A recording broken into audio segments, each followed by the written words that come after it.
Hi guys, today I'm going to be showing you how to dye a synthetic wig.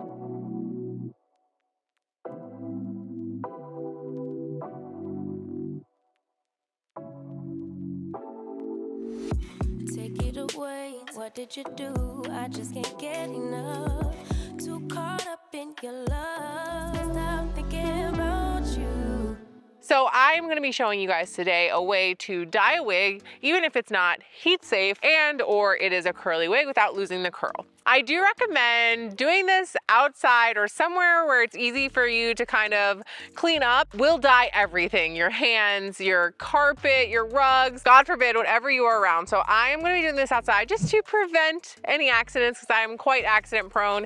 You guys can hear all of my goats in the background and the neighbors have a whole farm behind us. But I really wanted to just show you guys how to do this outside so that I didn't have to worry about making a mess and getting yelled at. So there are a couple things you're going to need for this tutorial. Water bottle. You're going to want an empty spray bottle. If you're going to be doing multiple colors, you're going to want multiple bottles. So I would grab a couple of these. That way you have them around. You can use these for a lot of things when it comes to wigs. So it's definitely not going to be a wasted product. Ink, alcohol, dyes. And we are actually going to be using alcohol-based ink. So I went ahead and bought this pack on Amazon. It has 24 colors. So I didn't know what I wanted to do to the wig that I was going to be dyeing for you guys. I knew I was going to want to do a couple trials, a couple experiments. You're also going to need is some rubbing alcohol. You can use 70, 90, whatever your personal preference is. You are going to want like a bottle of it. The ratio is like a cup. This is 16 ounces. So 2 serving sizes per bottle. So I went ahead and I'm going to go with this rose hip, which looks like this really, really pretty, a little bit of a darker pink color. I also want to darken up the color a little bit. So a little tip that I've kind of come across with some trial and errors, you want to make the color a little bit more richer. You're going to add a couple drops of the black to it. And if you want to make it more of a pastel, you would add a couple drops of the white high density that they give you in here as well.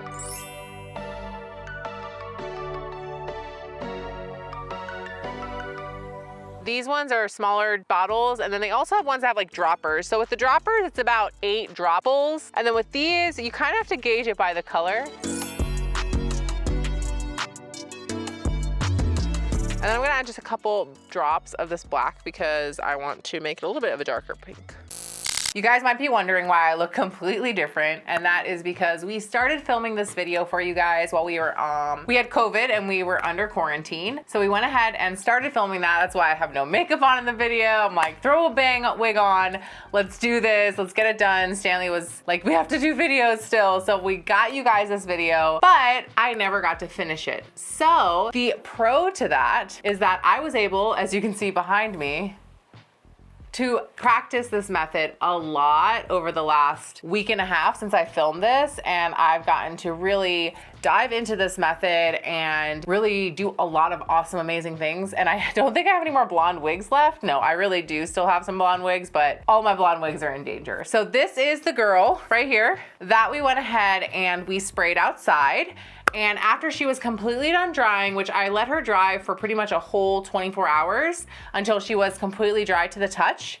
And then I tried 2 different methods. I wanted to see, because I have seen tons of videos out there where some people say, spray it on, let it dry, and it's good to go. And then some people say, spray it on, let it dry, wash it out. And then some people say, spray it on, let it sit for a little while. It doesn't have to be completely dry, and then wash it. So I did all 3 with all the guys I got back here and with this girl. And I wore her without washing her, and I had a lot of color transfer. Like my hands were pink by the end of the day, just from like kind of running my hands through her and fixing her throughout the day. So when I got home, I went ahead and washed her in cold water I didn't use any shampoo or anything like that, just cold, straight up cold water until the water ran clear. I didn't really see much color loss. She's still very bright and vibrant. She looks very much the same as she did before I rinsed her out. So I definitely recommend, if you are doing this method, that you let it dry completely and then rinse the wig out in cold water until it runs completely clear, so you don't have any transfer and you don't have pink hands or blue hands by the end of the day. You know, I've got a lot of colors happening here. This one here is very teal and very bright still.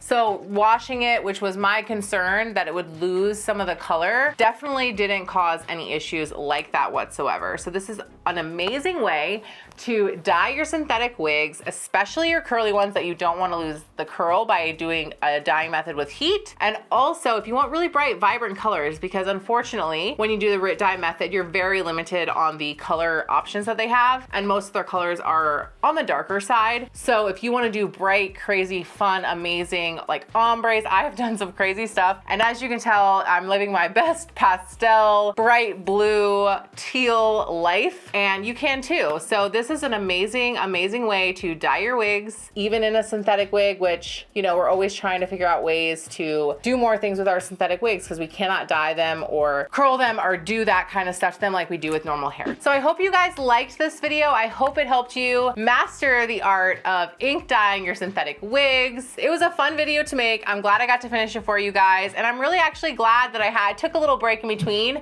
and was able really to kind of get in to this method and really play around with it and kind of figure out what works and doesn't work. So let me know on Instagram if you guys try this and you do any of these wigs. Tag me. I want to see them.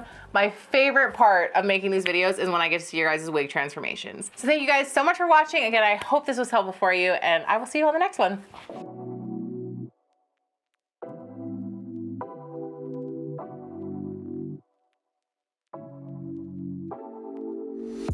Take it away, what did you do? I just can't get enough. Too caught up in your love.